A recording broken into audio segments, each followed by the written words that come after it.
మహబూబాబాద్ జిల్లాలోని ఓ గురుకుల పాఠశాలలో తాగునీటి సమస్య తీవ్ర రూపం దాల్చింది.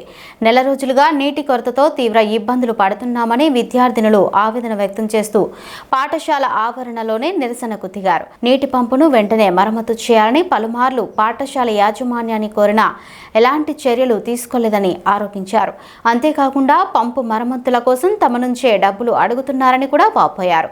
ఈ పరిస్థితిపై ఆగ్రహం వ్యక్తం చేసిన విద్యార్థినులు పాఠశాల ఆవరణలో ధర్నా నిర్వహించి తాగునీటి సమస్యకు శాశ్వత పరిష్కారం చూపాలని, వసతి గృహంలో అవసరమైన మౌలిక సౌకర్యాలు కల్పించాలని ప్రభుత్వాన్ని సంబంధించిన అధికారులను డిమాండ్ చేశారు.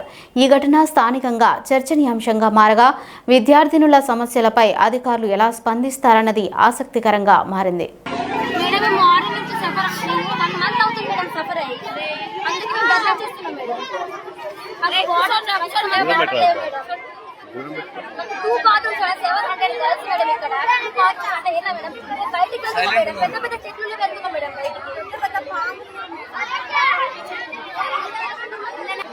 నేను వన్ మంత్ నుంచి చెప్తున్నాను. ప్రిన్సిపల్ మేడం ఎలా అంటున్నారంటే మీరే 10 రూపీస్ ఇచ్చిరా కలెక్ట్ చేసి మేము 2 బాత్రూమ్స్ క్లీన్ చేస్తాం, మళ్ళీ 10 రూపీస్ ఇవ్వండి మళ్ళీ క్లీన్ చేస్తాం అని అంటున్నారు మేడం. అది న్యాయమా మేడం?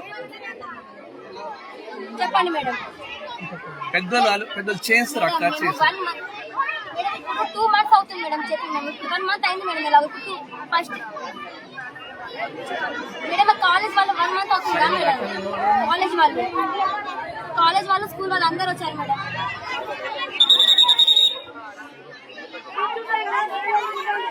మేడం మాకు ఏదో ఒక న్యాయం జరగాలి మేడం. మేము 1 month నుంచి మేడం న్యూ జాయిన్ చెల్లె వాళ్ళు కూడా వచ్చారు మేడం. ఫస్ట్ వాళ్ళు చాలా సఫర్ అవుతున్నారు మేడం. చాలా మంది తీసుకొని వెళ్ళిపోయారు మేడం.